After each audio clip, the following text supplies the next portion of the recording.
Shane Stacks on the radio. Oh, yeah. I love that. Shall we play a game? Why, yes. I believe we shall. Oh, I got a live one here.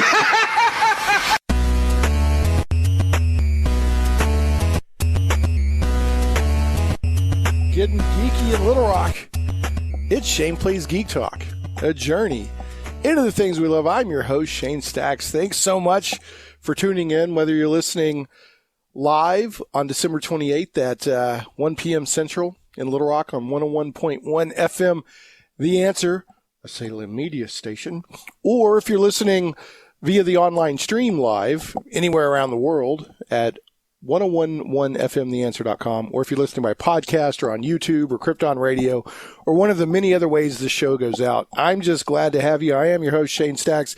This is Shane Plays Geek Talk, a journey into the things we love. And to wrap up the year, we're going to have every now and then I like to do sort of a geek hodgepodge kind of show where I just like to cover a lot of geek news and a lot of geek topics, and just try to have some fun. That's one of my favorite kind of shows to do, actually, although I love to have guests and do topical episodes as well. But every now and then I like to shake it up. And I'm joined by RJ Carter from Critical Blast, who is no stranger to the show. RJ is also the current author on the amazing Destroyer series of novels with Remo Williams and Sinanju and Chiun and all that good stuff. So we'll catch up with RJ on what he's got going on, and we'll go over some cool news items while we're at it. So Mr. RJ Carter of Critical Blast, do I have you, sir?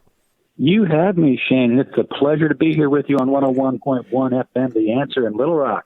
Yay! You're originally an Arkanoid, right? I've been there for spent a number of years there in Central Arkansas. I've lived in Conway and worked in Little Rock, and I know my way around. All right, cool. Well, glad to have you. Why don't you tell us real quick before I forget to give you a chance? Why don't you tell the listeners real quick what Critical Blast is if they don't already know? Well, Critical Blast began as a website, basically a news aggregator for all geek news. I like to say it's criticalblast.com, where pop culture gets blasted. And we do reviews on movies, comic books, books, and music. We have our live stream channel ourselves on our YouTube channel, which is youtube.com/criticalblast. And we have our own podcast, which we run through at Anchor FM, which is also carried out on every other podcast device you could possibly think of. Cool. So we love to geek out just like you do. Yay! And we originally, I believe we originally connected because my brain melted when I found out that you were writing the Destroyer novels, but you do a lot of extra stuff. And then sometimes you connect with Michael Tierney of the Comic Book Store and Collector's Edition, and he's also a writer and he does like Tarzan and adventure fiction, and he writes a comic strip for the Edgar Rice Burroughs website called the Beyond the Farthest Stars, or Beyond the Farthest Star, I believe. So, and then you just recently had a live stream with him talking about the state of the comic book industry. Is that right? Just last night we did that. We talked about what was good, what was bad, what needs improvement, what we're going to remember. So it was a good. A little bit less than an hour. It's up on our channel right now. We had some audio problems because I was relying on this thing they're calling the internet. The interwebs. Yeah. It still got some bugs in it, I think. Well, I'll tell you, anytime I do Skype, I mean, the Skype's great and the internet's great and YouTube's great. I love it. But anytime I have somebody on the show by Skype, I always like to have a phone number for a backup. Just in case gremlins come along, because they can, gremlins can happen. So without a doubt, when you have a critical need for using the system. Yeah, they work fine when you're looking at cat videos, but as soon as you're have that one interview that you've been clawing for 6 months to try to put together, then So anyway, we'll leave it at that. Just wanted to, I've already said today's just going to be kind of a fun, geeky show. We've lost some folks recently that I haven't had a chance to give a nod to and show respect to, so we'll cover that. But we'll also have some fun and maybe even talk about geeky New Year's resolutions if we have time. I did want to, I know that Critical Blast or use, you were involved somehow, or maybe it's just somebody that you know that works with Critical Blast. You've got this Bulletproof Origins novel by Stephen Mitchell, which is it's a young adult book about a kid who becomes invulnerable on his 16th birthday. So, and one of these days, hopefully I can get Stephen on. You said he had a great voice, but tell us a little bit about that, and I'll link it in the show notes, of course, for those that are listening to the podcast or on YouTube or Krypton Radio. Sure. Well, as I mentioned, Critical Blast was originally a website, but beginning early last year, we branched out into the publishing business. We launched our first anthology of short stories called Gods and Services, and Michael Tierney has a story in that anthology volume. That came out in January, and then in October, right on Halloween, we released our first full-length novel for young adults called Bulletproof. It's the first of a trilogy. It's Bulletproof Origins, and it is by Stephen J. Mitchell. It's available on Amazon through Critical Blast Publishing. And it's about a young boy, Cody Haywood, who, as you said, on his 16th birthday, he wakes up to find out that he is indeed bulletproof. Nothing can hurt him. Now, he's not super strong. He can't fly. That is all he's got, is that he can't be hurt. Now, Cody also has a bit of a focus problem. He's sort of what you might call undiagnosed attention deficit disorder. So his friends have to help keep him in focus because his mind will wander in the middle of conversation. He gets lost. He gets lost in his own town sometimes. But his father is the reason why he is invulnerable. There's a special government formula that he was working on that he put into Cody when Cody was a baby and then went into hiding.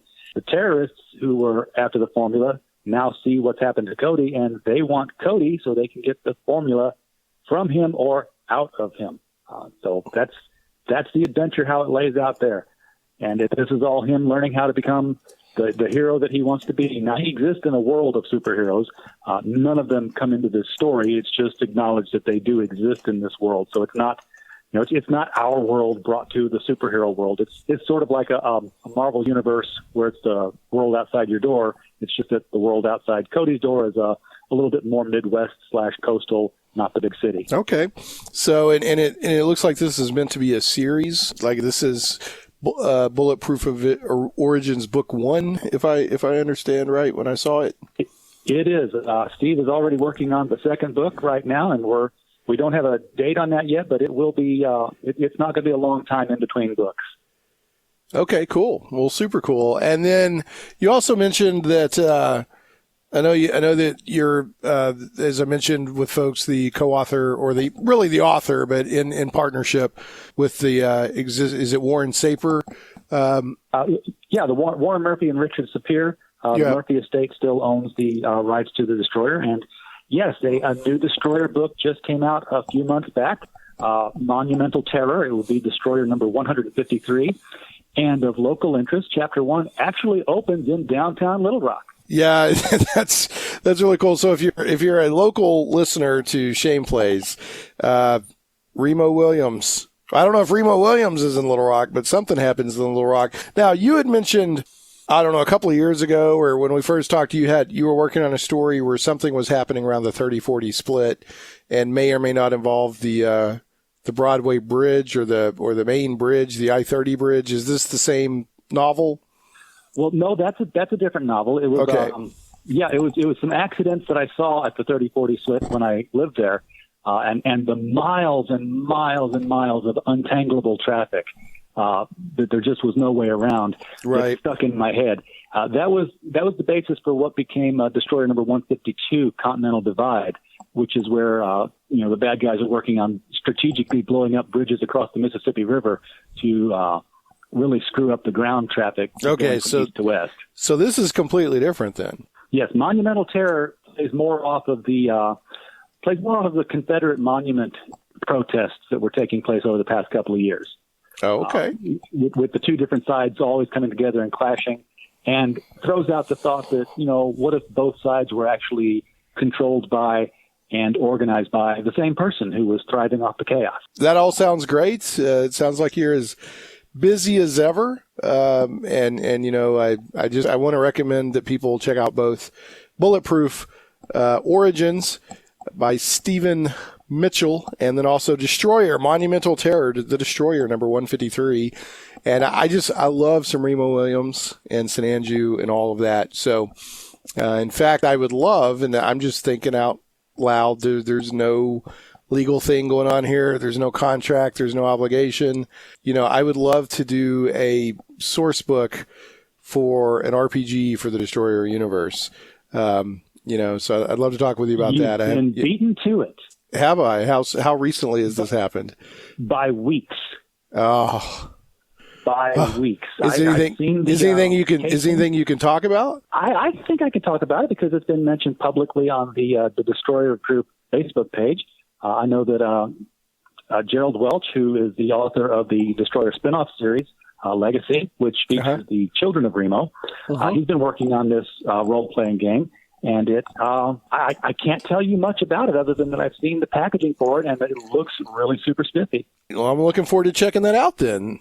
I was just kind of thinking, it'd be with the resurgence of tabletop RPGs, this is a great time to get, some Destroyer action out there. So, and there's a wonderful variety of tabletop systems that would work well with it. So, all right, well, cool. Glad to hear that, and I'm going to keep my eye out on it. So, I'll make sure I link you to it. That'd be great. I would love to role play some Sinanju, and I'm going to put on my chinos and go unleash some Sinanju and get insulted by Chiun. So, no matter how well I do. So, and are you going to wear the tight black T-shirt, or are you going to wear the white one with the concentric circles drawn on it that were in the comic books? The black man. Yes, gotta wear the black. The black and the chinos, and then the Italian loafers. Yeah, the Italian loafers, and then the there has to be a rule system to simulate mathematically the level of addiction to soap operas. Yeah, yes, for Chiun, and to make sure that there's some weaknesses thrown in there like hamburger. Yeah, exactly right. Yeah, that whole Remo Williams universe, because the villains are like always comic book level crazy. Yeah, would fit really well for fun role playing. But anyway, I've got some comic book level crazy coming up in the book I'm working on right now, which is still kind of untitled, but it's the new Destroyer book, and it's going to involve a very. If it wasn't ripped from the headlines, you would think that it was too stupid to be made up.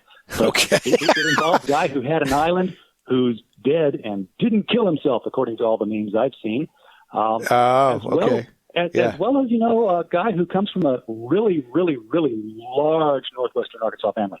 Oh, If it wasn't ripped straight from the headlines, that would sound crazy.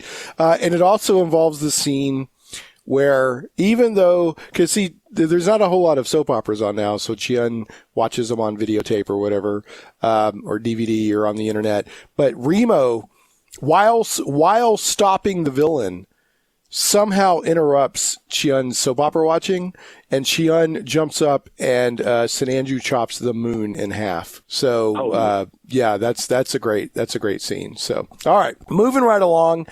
Mr. John. Now, Zach's not with us today. He has a side gig where he's a big sports guy, Zach. He, in fact, wants to be a sports analyst or involved in the sports broadcasting or that kind of thing in some way.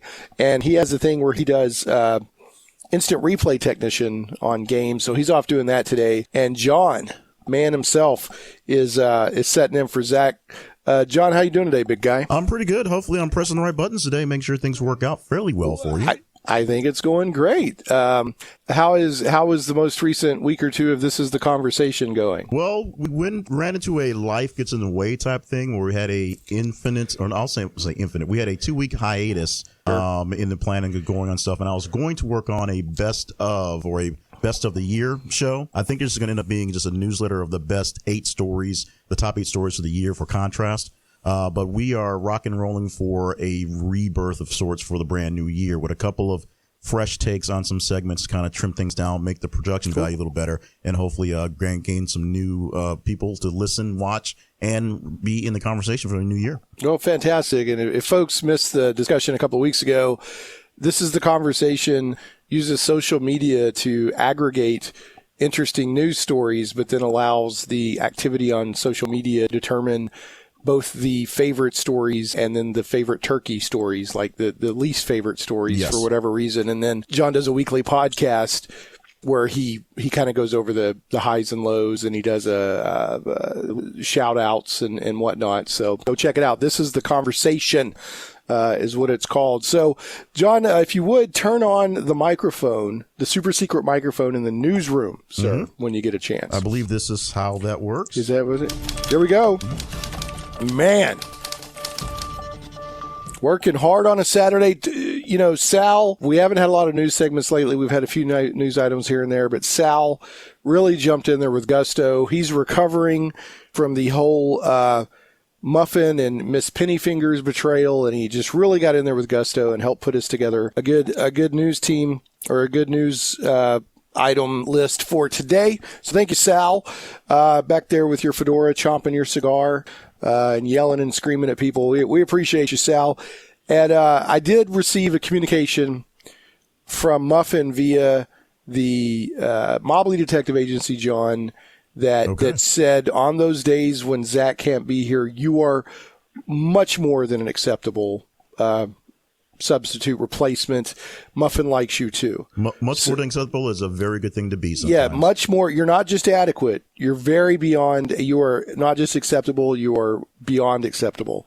And so your powers of running the show and conversating have saved me from Muffin scorn. So I appreciate that, sir. And for those that don't know, it's not Sal, but it's his grandmother and her dog Muffin.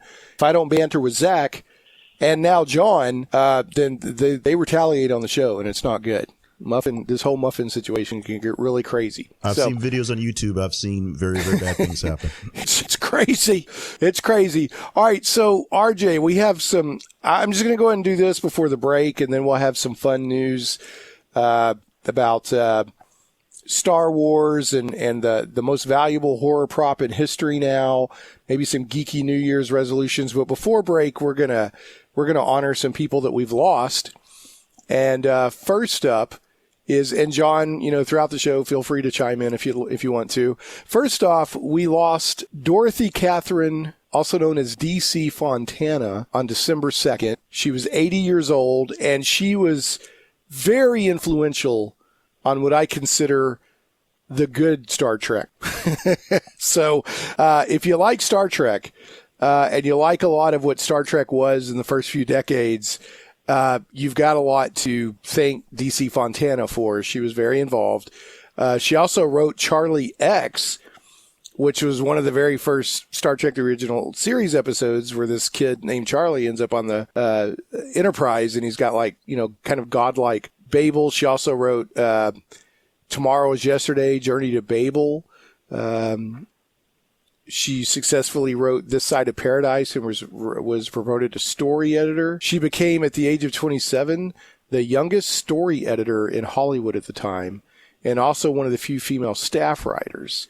So she also she was really involved with the animated series Next Generation and Deep Space Nine, and evidently Deep Space Nine was her favorite Star Trek spinoff. Now, the reason she went by DC Fontana was because the days when she was writing and trying to get into the industry, it was not accessible or very accessible for women. They really had to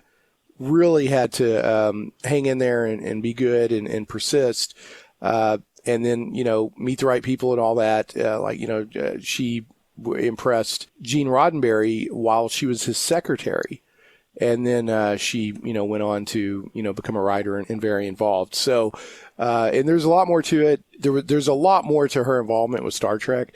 Simply don't have time to go into everything. But you need to know the name DC Fontana, or also known as Dorothy Catherine Fontana. She was 80 years old. We lost her on December 2nd, 2019. So, you know, RJ, did you have anything that you wanted to say on that item? Just that I'm going to miss her storytelling. Like you said, she did the good Star Trek. And of course, I remember her from the animated series because I was a huge cartoon nut. And the animated series was, you know, one of the Lou Scheimer productions, that earned Filmation their first Emmy.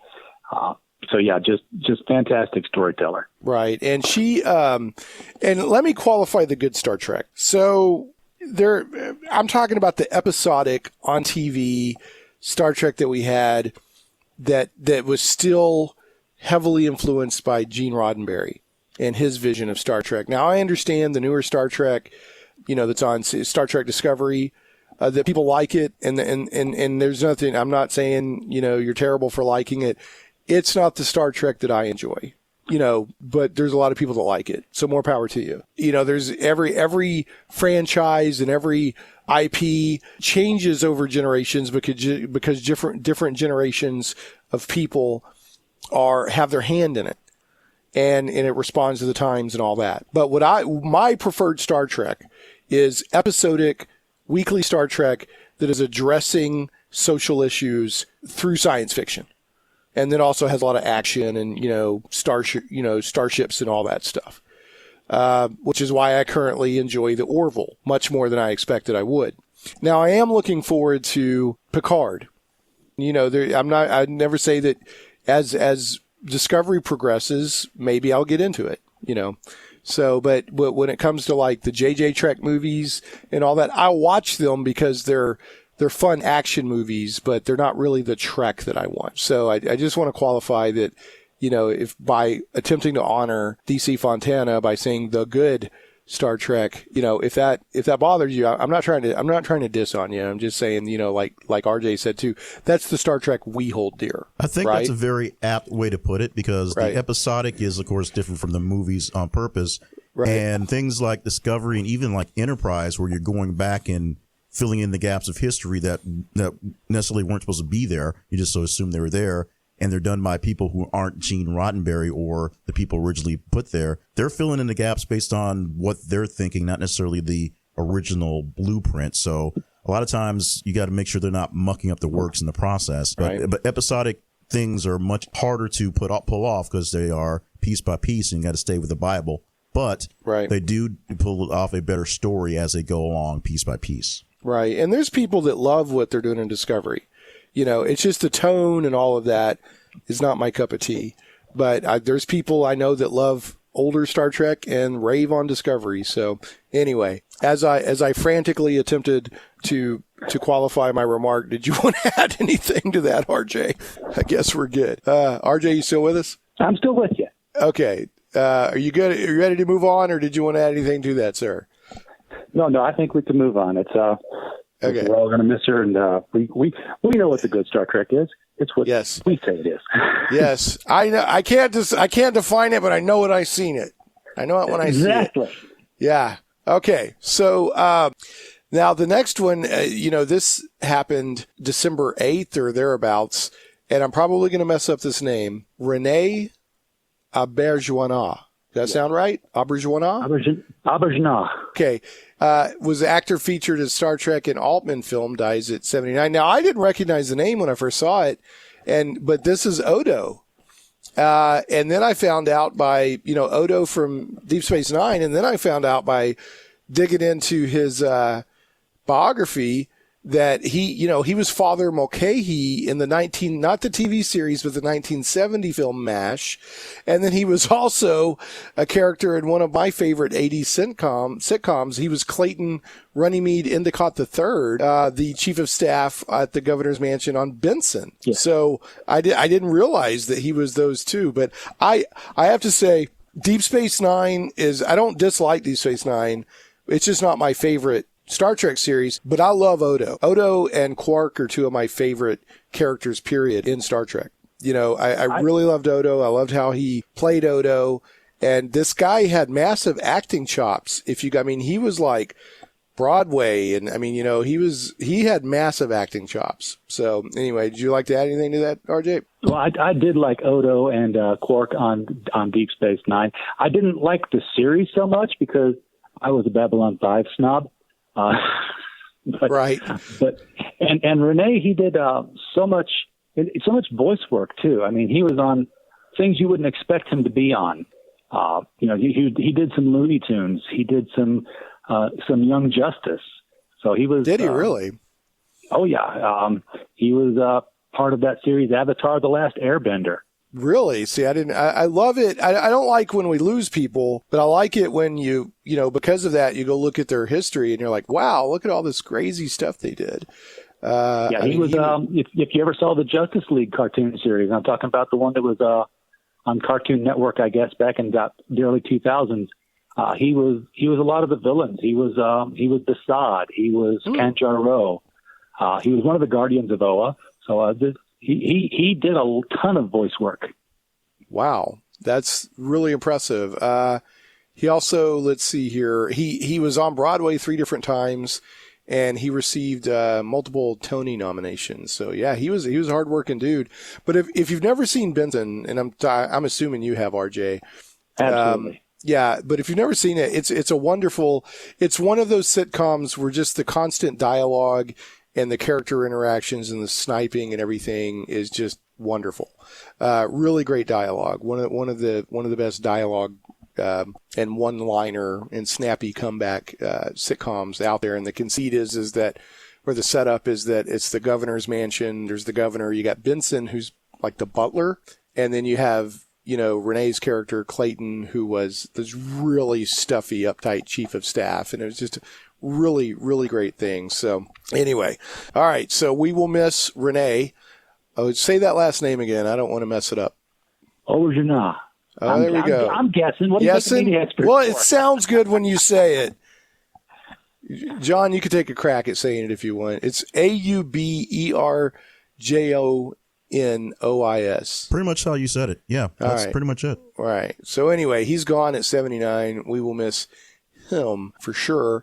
And then I've got, it's just been, it's weird. It seems like a lot of this stuff happens at the end of the year. We've got 2 more people I want to give some respect to. We'll cut to a break and we'll get back. We'll do some more news involving what's going on with the Rise of Skywalker. It seems like it's got legs, and legs means it's built, it's going strong. It's not dropping off. And then we're going to find out what is the most valuable prop in horror history. And then we'll rank our Star Wars movies without spoilers. So we'll get into that. I want to give, before we get to the break, I want to give some respect to Chuck Peddle. Now, a lot of people aren't going to know who this is, but as a computer geek and a retro computing geek, this guy is big for me. This guy is just as big as Steve Jobs or Wozniak. Chuck Peddle died on December 15th, 2019. He was born in 1937. His $25 chip at the time, which is roughly 100 and something today, helped start the PC age. In fact, his chip, and I've got a news article linked by Cade Metz from the New York Times. It'll be on the show notes for the podcast version of the show. His chips were used in the Apple II computers and the Commodore computers. In fact, Commodore bought his company, MOS Technologies, to power Commodore. And if people don't, everyone thinks of Apple or whatever, but without Commodore, the Commodore VIC-20 and the Commodore 64 had a major role in getting personal computers into people's houses affordably. And what he did is he worked at Motorola, and he started working on he wanted to do a cheap processor so that everybody could get a processor.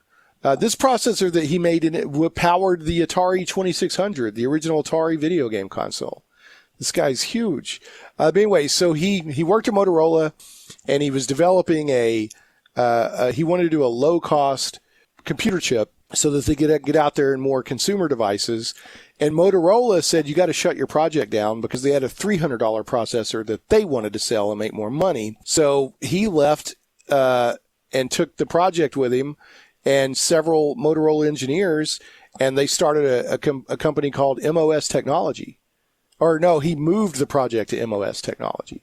And then they built a processor called the 6502, which ended up being used in all kinds of stuff. And at the time, it was priced at $25, about $130 today. But at the time, it cost about a dinner of 4, which in the 80s, in the late 70s and 80s, that was just crazy for a computer chip. So the market needed a cheap chip, and he helped deliver it. So And the director at the Computer History Museum in Mountain View, California, said Chuck Peddle is one of the great unsung heroes of the personal computer age. Virtually all of the early successful mass-market personal computers were built around the 6502, not chips from Intel or anyone else. So that's huge. A lot of what Chuck Peddle did, Steve Jobs and Steve Wozniak get credit for because the narrative over time has coalesced around them. But he was out ahead of the game doing stuff. In fact, there's a book called On the Edge by Brian Bagnall that I've had on the show before, where he documents the history of Commodore Computer. There's a lot of interviews with Chuck Peddle. And he's like, yeah, I met with Steve Jobs and them. And he was like, they had problems, and he was pointing out their problems and everything to them. But anyway, Chuck Peddle, if you like the fact that there's personal computers out there and there's the Atari video game system and all that, you have Chuck Peddle to thank. So, do you got, RJ, anything you want to, did you have a Commodore 64 or an Atari or? 35 years ago, Christmas time, I wrote a huge program on my Commodore VIC-20. That drew a Christmas tree, colored it, put blinking ornaments on it, and played Silent Night. And it took me about 6 hours putting all the codes, and I had no storage device. So after we were done playing it, we were done. Yeah. Okay, turn it off. Gone. Yes, sir. Oh, man. Well, anyway, now, had you heard of Chuck Peddle before? I had not heard of Chuck Peddle before. And, being from an IT industry, I should have. Right. Well, that's the thing. He's, like I said, he's an unsung hero. The main reason I know about him is because several years ago I got that On the Edge book about Commodore. And there was him, and there's a couple other really interesting personalities in the mix. But Chuck Peddle was super important to Commodore and personal computers. And they would take jars full of these 6502 chips to like CES back in the day. And people would just grab them like they were candy. It was just really, really interesting stuff. All right. And final respect I want to shout out there too before we get to a break, and we'll come back and we'll have some fun news items, is Don Imus. I just saw this yesterday. Yeah. Don Imus, we lost him this year. I got to tell you, Imus in the Morning. Now he's been on the video. He just retired a few years back after 50 years on the radio. He was he pioneered that sort of shock jock, radio thing that Howard Stern also kind of got on and many others. But Imus in the Morning, I'm not lying, helped get me through the 90s. A friend introduced me to him, and Stern's good and entertaining and all that, but I'd take Don Imus any day of the week, and his brother Fred at the Autobody Express. So I got a news article up from the Daily News by Brian Niemietz. That'll be on the show notes and everything. It says Don Imus, giant of the New York airwaves who pioneered shock jock genre, died at 79, and he's gone. And I love talk radio, and Don Imus is one of the people who's influenced me, like Art Bell, in the style I try to do.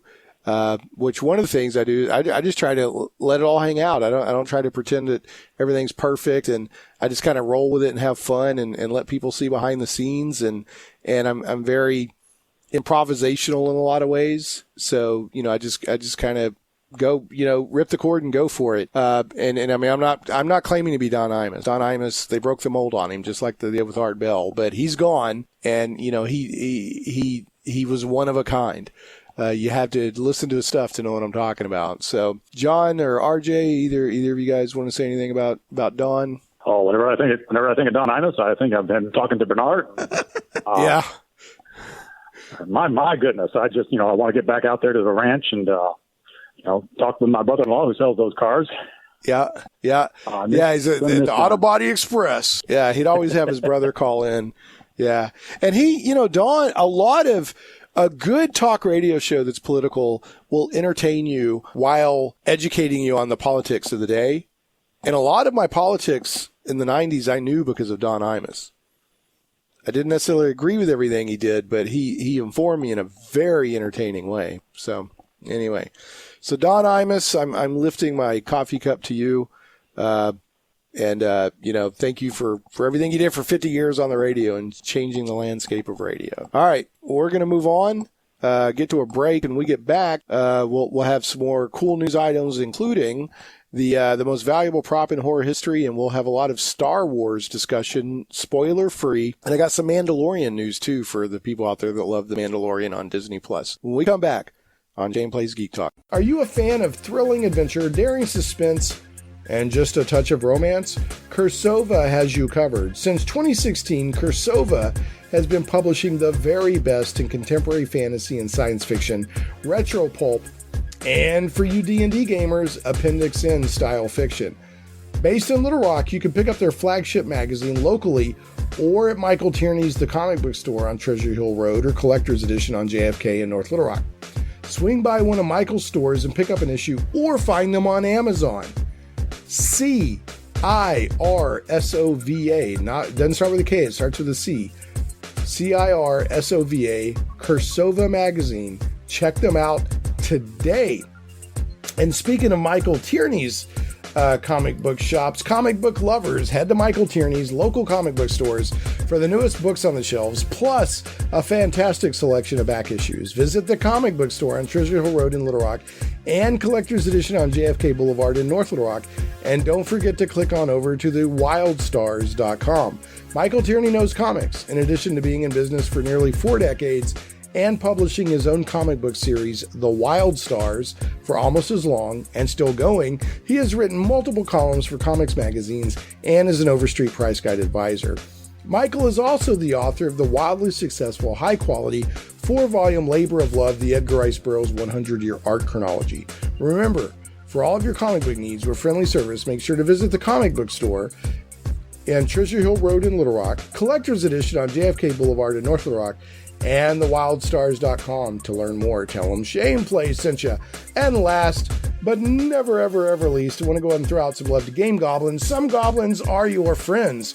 Game Goblins is Central Arkansas's premier retailer of Magic the Gathering, Warhammer 40k, board games, card games, RPGs, miniatures, and hobby accessories. Call Game Goblins at 501-224-GAME or visit them online at gamegoblins.com. That's 501-224-GAME or gamegoblins.com. Conveniently located 1121 South Bowman, right on the corner of Bowman and Canis in West Little Rock, and staffed by friendly employees, Game Goblins has expanded their store size, and there is plenty of room for exciting inventory and tables for play space. You'll like that space because Game Goblins has gaming events every day of the week. For all of your gaming needs, I heartily recommend Game Goblins. Make sure to check out their customer loyalty program that rewards you based on your actual purchases. Game Goblins earns your business and keeps it. First-time customers, mention Shane Plays and receive $10 off your purchase of $50 or more. Tell them Shane Plays sent you.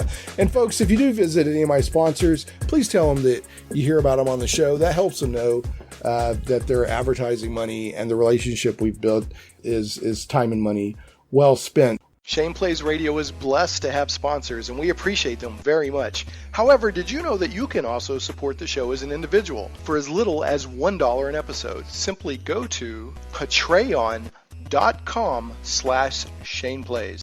Shane Stacks on the radio. Oh, yeah. I love that. All right, welcome back to Shane Plays Geek Talk, a journey into the things we love. I'm your host, Shane Stacks. Thanks so much for rejoining us after the break. Folks, you can always call in the show if it's live at 501-823-0965. That's 501-823-0965. Or you can tweet me at Shane Plays. That's ShanePlays. Speaking of Shane Plays, the show notes and links are up at ShanePlays.com, ShanePlays.com. Last week's show is archived and out there, and that is episode 206 when we talked with William Bill Meinhardt about the largest fantasy RPG collection in the world. Really cool discussion. Show does go out as a podcast on the blog at shaneplays.com, iTunes, Google Play Music, Stitcher, Podbean, SoundCloud, YouTube, and more. And last but never ever least, Shane Plays is carried on Krypton Radio. Krypton Radio is sci-fi for your Wi-Fi. We're talking today, we're just having a kind of a news geek hodgepodge show with R.J. Carter of Critical Blast, also the author, the current author on the Destroyer novels, and number 153 is just out. So go check that out, Monumental Terror. Before the break, we kind of gave respect to some folks that we lost here at the end of the year, and now we're going to do some news items. Also, I got a message from the Mobley Detective Agency that said, FYI, your mic was hot. So I'm not sure what he's talking about, but whatever happened, I hope it was entertaining. I believe it was entertaining. I hope it's entertaining. And then remember, it's not Shane Plays if we're not dangerously close to utter disaster. So if I just don't feel comfortable if that's not where we're at. So moving right along, so RJ, I don't know if you've seen this news item or not, but did you see about what has just become the most valuable prop in horror history? I can't even imagine what the most valuable horror prop would be unless it was something there were two of and somebody smashed one of them. Okay, well, this is from a site called justcollecting.com, and the byline is Simon Lindley. This is from December 20th. Trilogy of Terror Zuni doll becomes the most valuable prop in horror history. And this is I believe it was from the 70s. Maybe it was the early 80s. No, it was 1975, the ABC TV movie Trilogy of Terror, and it starred Oscar-nominated actress Karen Black in multiple roles across 3 separate stories. One of them is the here goes. It's Amelia. I guess that's the name of the segment where the terror doll appeared. Gave a generation of viewers nightmares and has since been described as the scariest 25 minutes on U.S. television. Wow. The largely dialogue-free story features a woman being terrorized by a Zuni fetish doll, which has been possessed by the spirit of an ancient hunter known as He Who Kills. The haunted doll comes to life and lives up to its name, attacking her with knives until she finally destroys it in the oven. Although the disturbing ending suggests the hunter's violent spirit has found a new home. So standing at 13 inches tall, the hero puppet was one of 3 made for the production, was used in all the close-up shots as the evil dog stalks Black through her apartment. So if people see this, it's just this nasty, long-haired thing with a mouth full of sharp teeth. I've seen it. I've never actually seen Trilogy of Terror, but I've seen pictures of this little Zuni doll a million times. And it went up for sale at Profiles in History on December 19th. They estimated it would sell 12 to 15,000. RJ, you want to take a wild guess at what it sold for? I'm going to go for $130,000. $217,600. Wow. Yeah. So nobody expected. The previous record had a doll. Yeah, all that. And, I mean, I would, some people want to pay that to have a killer doll chase them around the house. I don't know. Everybody's in their own thing. It's not for me to say. The previous record had been set back in October when the hero, I don't know what hero, it says hero wooden axe. Hero must be a term in collecting or movies or something, because the doll or this was not a hero. It says when the hero wooden axe used by Jack Nicholson in The Shining sold at Prop Store in London for $211,700. So the axe that came through the door and he said, "Here's Johnny," that sold for $211,000. So, and looking at this doll, it does bring back some memory of some bad dates. I just want to say that it must be that long hair and lovely lipstick. So, all right. So there we go. Officially the most valuable prop in horror movie history. We have about 8 minutes. So, RJ, how do you feel about wrapping up on some Star Wars? I think we can wrap up on Star Wars, but I got to save you from the cardinal sin since you're doing Geek Radio and you're doing it today and you haven't mentioned it.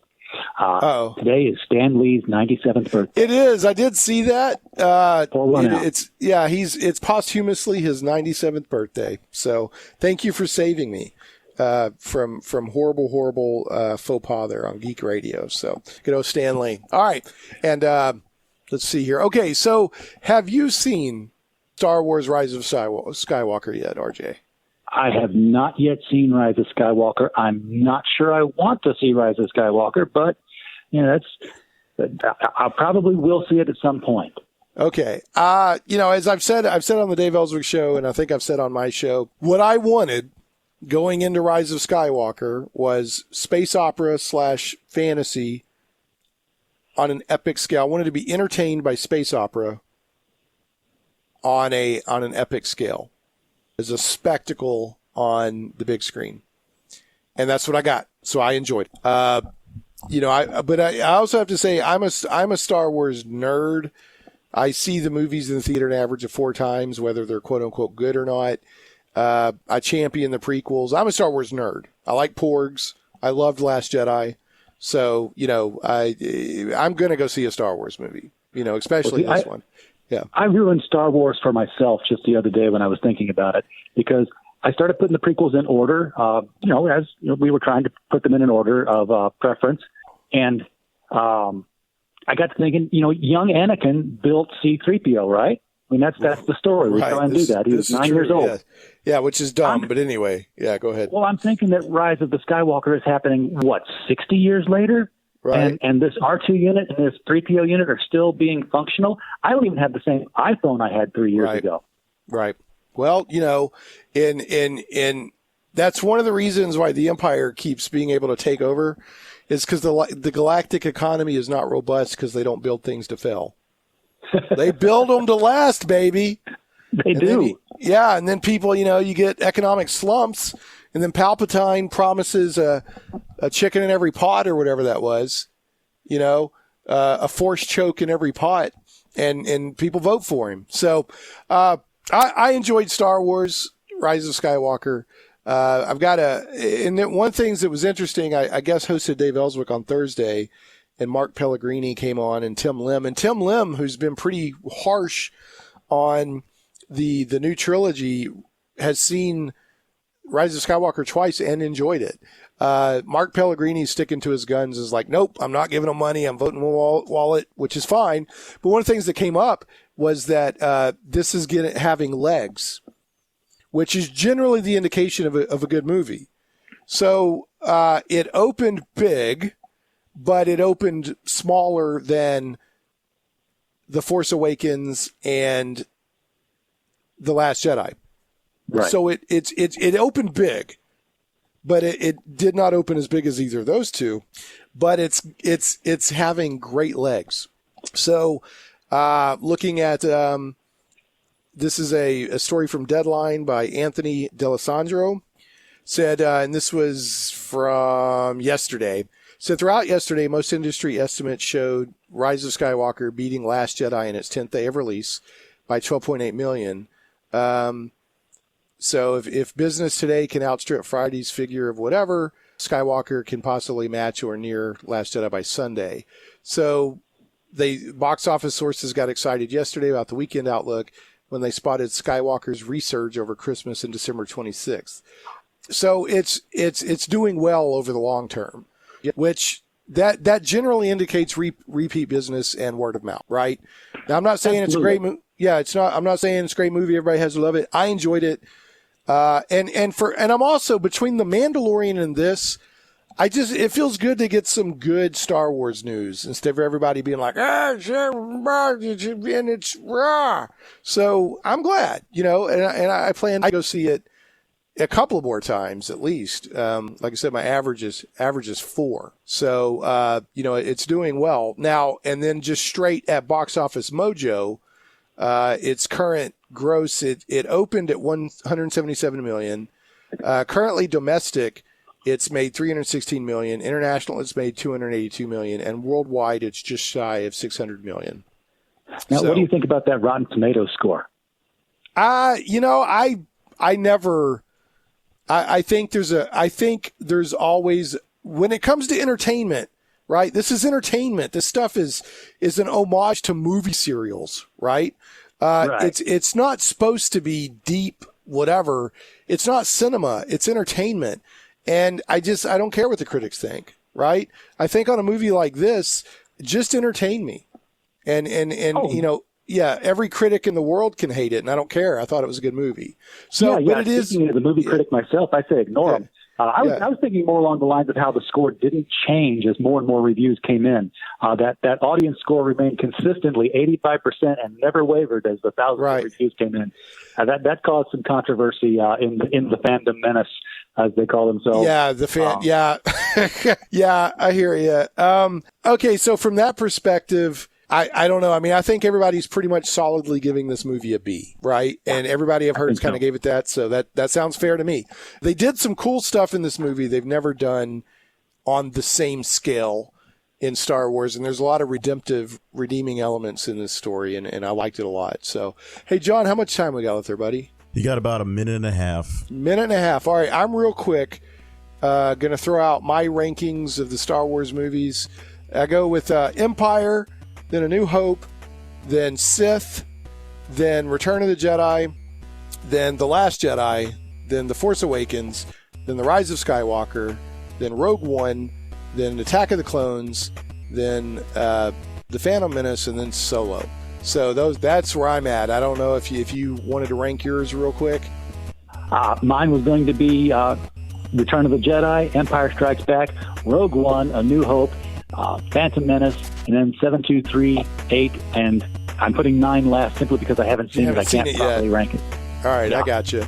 Also, we got some good news from Jon Favreau on Twitter. He says that The Mandalorian Season 2 is coming out fall 2020. So, Baby Yoda. Baby Yoda. All right, let's make our geeky resolutions for the new year to be more geeky, and I'll close with the bad joke of the week. RJ, why does Father Time have to wear protective gear? I don't know, Shane. Why does Father Time have to wear protective gear? Because day breaks and night falls. Oh. Yeah, that's the correct response. All right, RJ and John, y'all have a happy new year. Everybody else, we'll catch you next time on Shane Plays. Okay, Good Day is our Christmas part of the album, and you can play this at your Christmas parties or to yourself on Christmas Eve if there's nothing else to do. Good Day, eh? Yeah. In case you thought, like, I wasn't on this part. Oh, I guarantee you'd be on. Okay, so Good Day, this is the Christmas part, and we're going to tell you what to get your true love for Christmas. Look out the window. Where? What are you doing? Snow. What? Oh, it's a great white north, and it's snowing because it's Christmas time. Hey, Hoser. What? Here's a quiz. Quiz for Doug. Okay, I have my thinking toque on. Yeah, right. What are the 12 days of Christmas? Just figure it out, right? Christmas is when? The 25th. Right, and what's the 24th? Christmas Eve, right? So That's 2. And then what's after that? Boxing Wrestling Day. No, Boxing Day, yeah. That's 3. I know. Then what's after that? Nothing. New Year's. 4. And what's New Year's Eve? 5. Okay. Where do you get 12? There's 2 Saturdays and Sundays in there. That's 4. That's 9. And 3 other days, which I believe are the mystery days. Shane Plays Radio is blessed to have sponsors, and we appreciate them very much. However, did you know that you can also support the show as an individual for as little as $1 an episode? Simply go to patreon.com/Shane Plays.